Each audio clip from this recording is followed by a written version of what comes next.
watching a movie and the main person has to kill someone who is in power. So in order to get closer to him to kill him, he has to wear a mask and go undercover. He was wearing a kabuki mask, which is like a Japanese, mask for dancing or something. So this brings me to my quote: "People in masks cannot be trusted." Like in the movie, you can't really people trust him because he's under the mask, but like you can't really trust him because you don't know who he is. So I agree with his Fezik's quote: "People in masks cannot be trusted," because obviously you don't know who they are, and they could be they're totally strangers. And like Professor Kirkham said before, there's always makeup. You don't really know what you look like under the makeup. You could be ugly for whatnot. And another reason why I agree is that people can hide their real selves. Like they could portray a totally different person than who they really are. So you don't really know if they're like true to themselves. So also, like in different movies, there's always those people who are ninjas and assassins, like whoever said that quote. They're really sneaky, and you don't really know who they are. So they could, they're gonna kill you if you don't be careful. So in conclusion, you don't really know who the person is under their face, so you can't really trust them. It's like saying, do you trust strangers?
All right, well, you've got the personal story about the movie that you were watching. I think you could probably get a little bit more detail in there, build up some suspense, tell us a bit about the story, and get into the habit of elaborating a bit before you get to the topic. As it was, you're just kind of cutting to the chase, keeping it simple, and as it gets you to the point, but it seems so obvious and literal that you're talking about that I think you're going to find a hard time talking about much else. And in fact, that's the case later on when you get to the content of the speech. You make it sound like there are ninjas and assassins everywhere, and that's what we ought to be watching out for, instead of people who just lie to our faces and hide behind a smile, or somebody who doesn't tell you the truth and lies to you in all kinds of circumstances, or people who avoid you and they're really the ones that are screwing you under. I mean, there are a lot of other places that you could be talking about this idea, but you kind of get stuck in the ninja world and I don't think it it makes it just seem so literal that I think you kind of get trapped there. Your voice is loud and clear at the beginning. I didn't see any obvious problems with the pacing or the variety in your voice. It looks a little bit awkward with the notes in your hands while you're speaking. They weren't too obtrusive, but I think you, again, would be talking more to the audience and be a little bit more engaged if you didn't have that. The eye contact with the audience was pretty solid.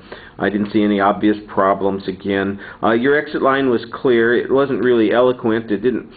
I'm not sure that it made the point that you were talking about as well as it could have, but it was clear that you were into the speech and that you did have some point that you're making. So it worked okay.